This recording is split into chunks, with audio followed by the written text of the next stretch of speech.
Hey guys, Ultra Maximus official merchandise is now available on my Spring store. Help support the channel and shop by clicking the link below.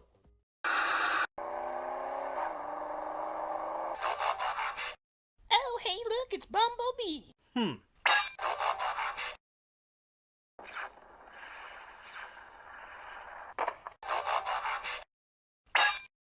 You suck. Way to go, Sunstreaker.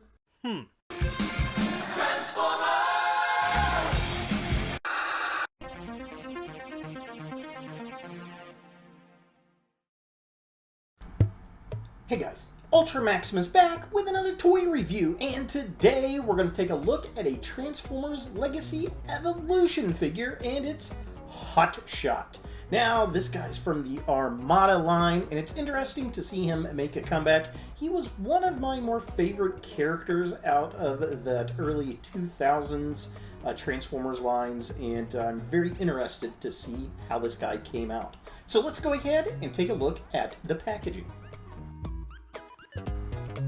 So here we have a Hot Shot in the packaging. It's that open face packaging I hate. People break them all the time.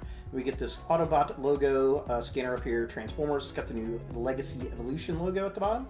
Some nice artwork of Hot Shot, and then we get the new poster art for Evolution right there. So yeah, we get this kind of scanner type of QR code auto logo up there. There he is. Get some nice artwork. The new logo at the bottom. Very interesting. And then here we have Hot Shot on the side. Pretty cool artwork, I will say that. I like that. Looks pretty cool. This side of the package, we have a new poster style art. Looking pretty interesting. Some beasties on there. Definitely pretty cool. Back of the package has been his robot and vehicle mode, and then the play gimmicks he's got going on here. So just kind of a close-up. The back. Evo Fusion. Pretty cool.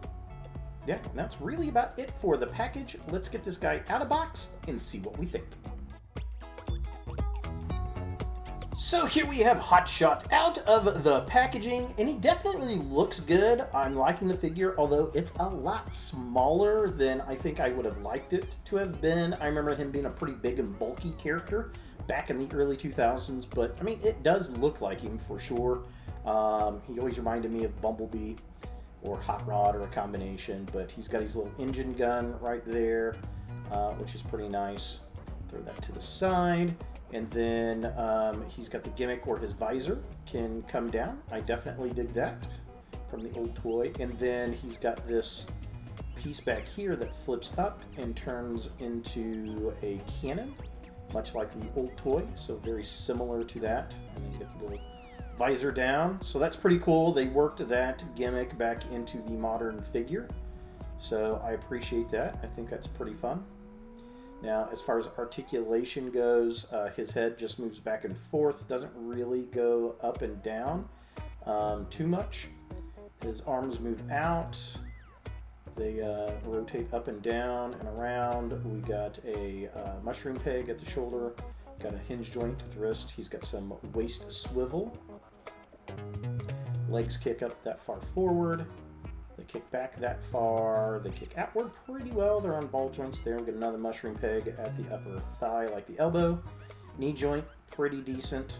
And then the feet do have articulation at the toe. And there's some very stiff ankle rocker pivot that we love.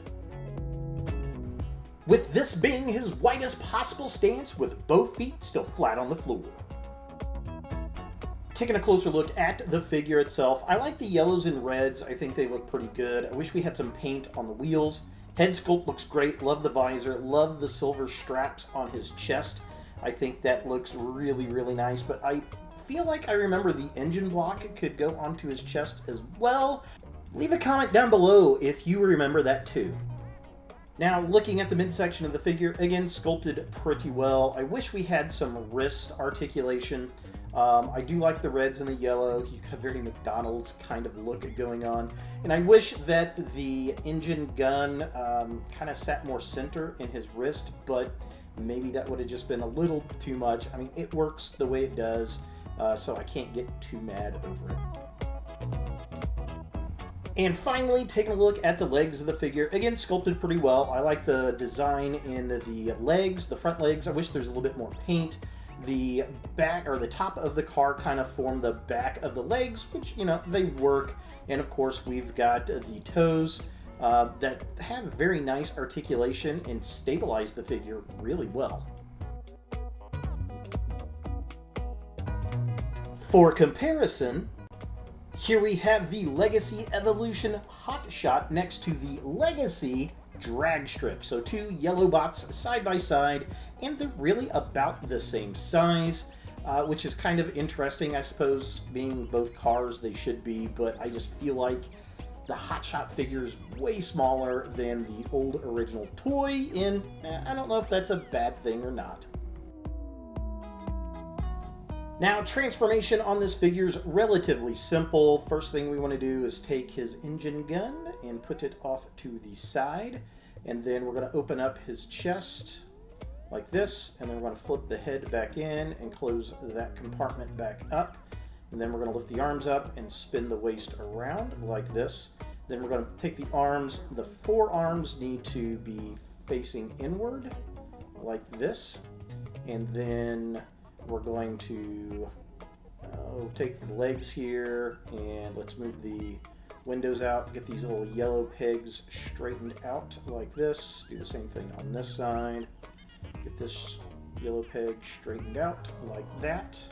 Fold in the toes like this. And then what we want to do is take the legs, and we're going to spin them around, and then we're going to maneuver this goofily up around until the windows align on the back of the legs. So it's going to be, pop the ball joint off, be aware of that. So spin that around so that goes into place, and then you're going to take the knee joints, and these are really weird and funky. Mine are very, very stiff, but they're double joints, so you're going to want to kind of maneuver them inward and get them to collapse in on themselves. But again, mine are very super stiff. And okay, so we're going to hinge this downward like that, and then we're going to get that to straighten back up. Get it, there we go. So bend it down, and then it's going to align back up so it's closer to the body like this. Same thing on this side. Again, twist it down like this. Just kind of bend it downward and then back up. So let's see here, we go. Down and come on. There we go. Down and up like that.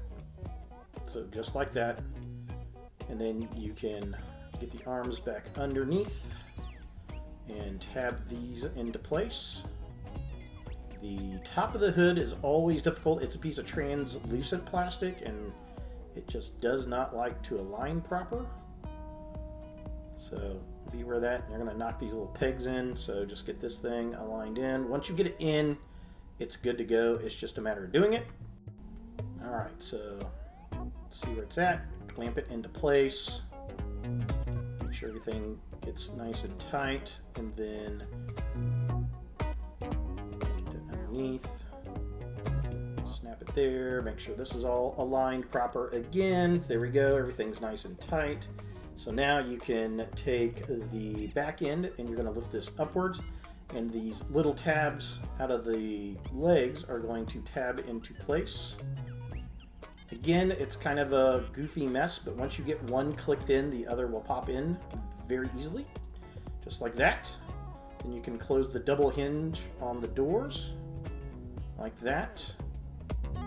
Everything's nice and tight, and then we're going to lower the spoiler pieces down, and there we have our car mode.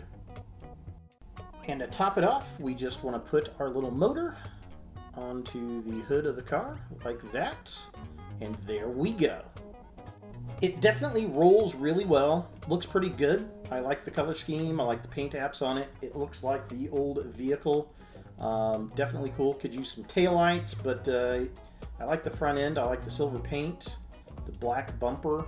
The other cool thing is you can unhook the toes and kind of replicate that gimmick in the vehicle mode. Too bad there's no chainsaw paint. That would have been kind of nice. But the silver motor looks good. I like the translucent windows, the black stripes on the top. Looks pretty decent. It looks like there's a port for a Minicon that unfortunately we did not get. But yeah, definitely cool. And the fact it's got fat slicks in the back, definitely fun drag car. So is the Transformers Legacy Evolution Hotshot a figure that you want in your Transformers collection? Well, this is not a bad figure at all. It's actually pretty cool. It looks good. He's a lot of fun. He's like a cross between Bumblebee and Hot Rod, which is what that character was essentially in Armada. So if you're an Armada fan, I think you're really going to dig this. If you're a Hot Shot completist, you're definitely going to want this figure. I think my biggest drawback with the figure is it's just a little bit too small, I think. I would have liked him to be a little bit bigger, but the size itself, not too terribly bad. I also feel he should have came with that Minicon, the little helicopter Minicon, and we got a port for it, and it's just a shame we didn't get him. A little, Legends figure to go with, charge a little bit more for him, and I would have been fine with that. I think that would have been a lot cooler. And the paint app for the chainsaw in the vehicle mode would have been nice as well. But, those are pretty minor gripes. Well, I think the Minicon was a miss, but overall, I'm pretty happy with the figure. I think it's pretty darn decent. So there he is, the Transformers Legacy Evolution Hotshot. Hey guys, thanks for watching. To watch more Ultra Maximus, click on the links to the right. Be sure to click all the things, subscribe, like, and hit that notification bell for new videos. And follow me on all the social medias, Facebook, Instagram, and Twitter. Links in the description below.